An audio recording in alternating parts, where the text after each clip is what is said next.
నమస్కారం. ఒక విషయం ఆలోచించండి. మన పర్యావరణాన్ని కాపాడాల్సిన ఒక సంస్థ ఉంది.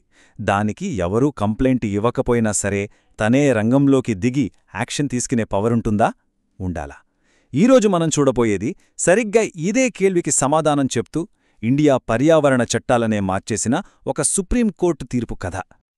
ఇంతకీ ఈ కథకు కారణమైన అసలు సమస్య ఎప్పుడు మొదలైందో తెలుసా? ఏకంగా 100 ఏళ్ల క్రితం. అవును, 1927లో. నమ్మడానికి కొంచెం కష్టంగా ఉంది గదా. మనకు స్వాతంత్రం రాకముందు మొదలైన ఒక సమస్య ఈ చారిత్రాత్మక తీర్పుకు దారితీసింది. ఒక పర్యావరణ సమస్య తరతరాలుగా అలానే ఉండిపోయి అందరికీ అలవాటైపోతే ఇక దాన్ని పట్టించుకోవాల్సిన బాధ్యత ఎవరిది? ఎవరు దాన్ని పరిష్కరించాలి? ఈ మొత్తం కేసు వెనుకున్న అసలు ప్రశ్న ఇదే. సరే, ఇక అసలు కథలోకి వెళ్దాం. మన కథాస్థలం ముంబై నగరంలో ఉన్న అతి పెద్ద, ఇంకా చెప్పాలంటే అతి పురాతనమైన దేవ్నార్ డంపింగ్ గ్రౌండ్.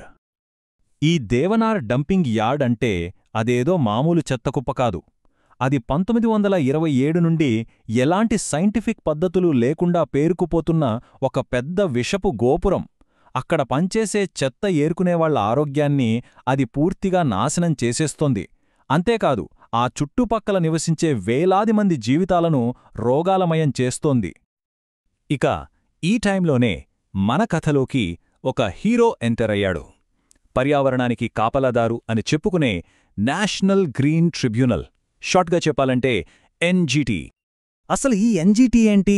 ఇది 2010లో ప్రత్యేకంగా పర్యావరణ కేసుల కోసమే ఏర్పాటు చేసిన ఒక కోర్టు లాంటిది. ఎందుకంటే సాధారణ కోర్టుల్లో పర్యావరణ కేసులు ఏళ్ల తరబడి సాగుతాయి. వాటిని వేగంగా, సైంటిఫిక్గా పరిష్కరించడమే దీని ముఖ్య ఉద్దేశ్యం. సో ఈ కథలో మన ఆశాకిరణం ఇదే అన్నమాట. అయితే 100 ఏళ్లుగా ఉన్న ఈ దేవనార్ సమస్య ఎన్జీటీ కంటపడింది. వాళ్లు దాన్ని గమనించారు. ఇక్కడే కథలో అసలు ట్విస్టు మొదలైంది. ఎన్జీటీ ఈ సమస్యను గమనించడమే ఒక పెద్ద న్యాయపరమైన చిక్కుముడికి దారితీసింది. ఆ చిక్కుముడి ఏంటంటే, ఇంతకీ ఈ కాపలాదారుకు ఉన్న అధికారం ఎంత? ఎవరైనా వచ్చి ఫిర్యాదు చేసేదాకా చేతులు ముడుచుకుని కూర్చోవాలా? లేకపోతే తనే చొరవ తీసుకుని రంగంలోకి దిగొచ్చా? ఇదే అసలైన లీగల్ క్వశ్చన్. సూటిగా చెప్పాలంటే ప్రశ్న ఇదే. ఎవరూ అధికారికంగా వచ్చి కేస్ ఫైల్ చేయకపోయినా ఎన్జీటీ సొంతంగా ఒక సమస్యను చూసి చర్యలు తీసుకోగలదా? ఈ ఒక్క కేల్వికి సమాధానం కోసమే ఈ పోరాటం ఏకంగా సుప్రీంకోర్టు దాకా వెళ్ళింది.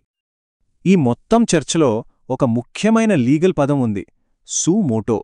వినడానికి కొంచెం ఫ్యాన్సీగా ఉంది కదా. ఇదొక లాటిన్ పదం.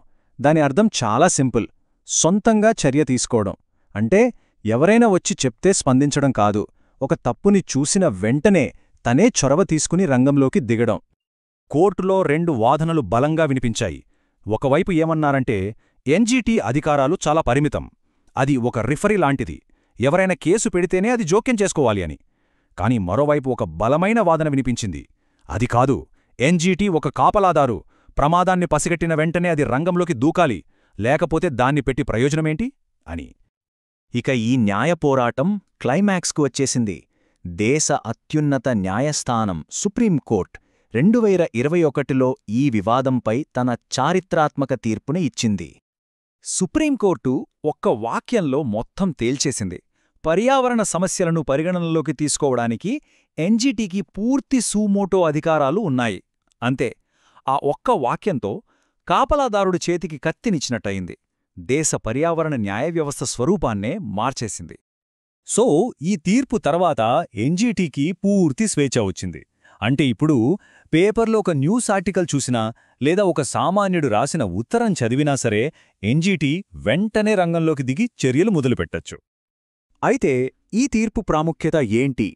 ఇది నిజంగా క్షేత్రస్థాయిలో ఏం మార్పు తీసుకొస్తుంది? సింపుల్గా చెప్పాలంటే ఇది ఆ పర్యావరణ కాపలాదారికి నిజంగానే రెక్కలు తొడిగింది. అదెలావో చూద్దాం. ఈ తీర్పు సారాంశం ఒక్కటే. ఎన్జీటీ ఇకపై ఎవరో ఫిర్యాదు చేస్తారని వేచిచూసే సంస్థ కాదు, తనే చొరవ తీసుకుని వేటాడే సంస్థ. ఆ ఎదురుచూసే రోజులు పోయాయి, చొరవ తీసుకుని పనిచేసే రోజులు వచ్చాయి. ఇప్పుడు చూడండి, పర్యావరణ సమస్యల పరిష్కార ప్రక్రియ ఎంత సింపులైపోయిందో. స్టెప్ 1, మీడియాలో ఒక సమస్య బయటకు రావడం. స్టెప్ 2, ఎన్జీటీ దాన్నే స్వయంగా స్వీకరించడం. స్టెప్ 3 తక్షణమే యాక్షన్ స్టార్ట్ అవ్వడం. చాలా వేగంగా, చాలా సులభంగా. చివరగా ఒక ప్రశ్నతో ముగిద్దాం. ఒక ప్రభుత్వ సంస్థకు చొరవ తీసుకునే అధికారమనే ఒక్క ఆయుధాన్ని ఇస్తే దాని పనితీరు ఎంతలా మారిపోగలదు? ఈ తీర్పు కేవలం పర్యావరణానికి సంబంధించినది మాత్రమే కాదు, మన దేశంలోని ప్రతి ప్రభుత్వ సంస్థకొక కొత్త పాఠం నేర్పుతోంది. అధికారం బాధ్యతతో వస్తుంది, కానీ నిజమైన మార్పు చొరవ తీసుకునే అధికారంతోనే వస్తుంది.